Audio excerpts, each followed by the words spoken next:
AskReddit by Sweetbin4iao. What's a cultural traditional practice from another country that you find particularly fascinating or inspiring? Haka dance. It always makes me tear up and idky. The tomat in a festival in Spain has always caught my interest. Imagine an entire town gathering annually to throw tomatoes at each other in a massive, chaotic food fight that's all in good fun. It seems like a unique way to let off steam and come together as a community, all set against the backdrop of sunny Spanish streets. Plus, it's environmentally friendly since they use overripe tomatoes that would otherwise go to waste. It's like a vibrant, messy canvas that gets washed away, leaving nothing but laughter and stories behind. Honest question. Do they purposely let tomatoes overripe in preparation for the festival, or do they just always happen to have thousands of overripe tomatoes?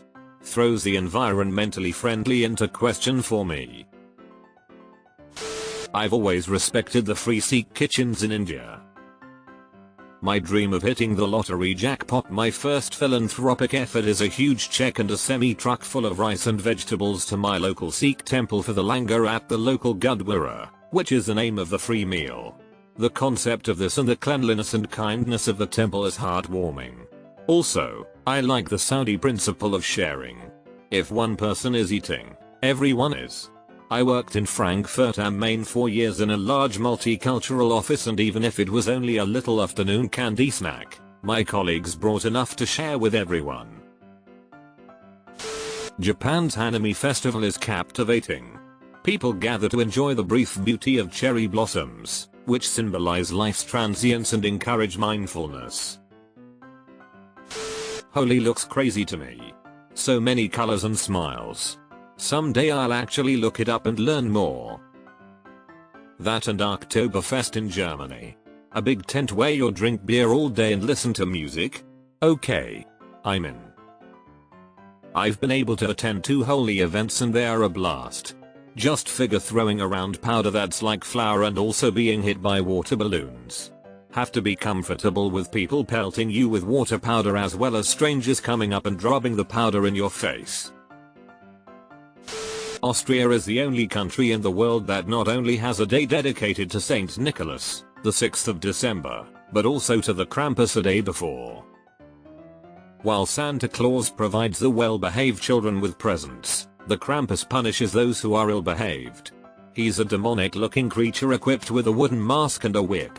On the 5th of December, many people dress up as the Krampus and roam the streets of Austrian towns, troubling its inhabitants.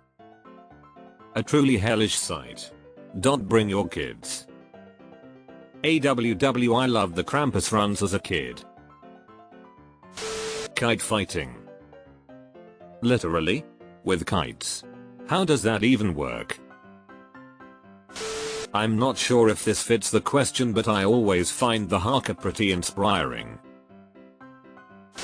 I can't remember what country this was, but in an episode of 6 Feet Under, one of the main characters, Nate, spoke about how American funerals were so composed in comparison to somewhere else where people went to an island and just let it out. I lived in Okinawa for about 4 years, and one thing is their sumo wrestling. It's wild when these 400 plus lbs men crash into each other, sometimes sounding like a gunshot. Not only that, but the fact that they pick each other up and throw them around is crazy. The energy of the crowd's weird though, sometimes they are completely silent or they just lightly clap. I love sumo. It's an absolutely fascinating mixture of religion, sports, tradition and pop culture. We became friends with a couple who came to the US from India. We were at their house, sitting in their living room, just chatting and enjoying a glass of wine. The wife pointed out to me that, the way my legs were crossed, the sole of my foot was facing her. She said she was not offended, but in high society in India, that would be offensive, and that people are careful not to let the soles of their feet face anyone else. The Japanese concept of kintsugi, which is the art of repairing broken pottery with gold or silver lacquer. Thata is a really cool one, and how the repaired broken thing is considered even more beautiful than before. Deleted. I think that's a beautiful tradition. Do you remember which country it was? My parents grew up in Haiti and described how on Christmas they'd go to midnight mass, and then afterwards, like at 1 AM, everyone would be out in the streets and people would eat pate, a sort of pastry with shredded fish or meat, and celebrate. Same thing an exact week on New Year's Day, which is Haitian Independence Day. This was mentioned in Ikigai, the Japanese secret to a joyful life, that in Ojimi Village, Okinawa Prefecture, locals have traditions of maintaining and cultivating connection with the nature, taking care of it and respecting it as they believe it also cares for them in return. So that would be for me. Kitsungi, a Japanese art of repairing broken pottery with gold silver. Such a beautiful and deep tradition. The Mori Haka. I'm Roman Catholic, but I've always found Orthodox churches to be more beautiful. I love the mosaics and iconography. I am curious about arranged marriages. How do they know who to pair up?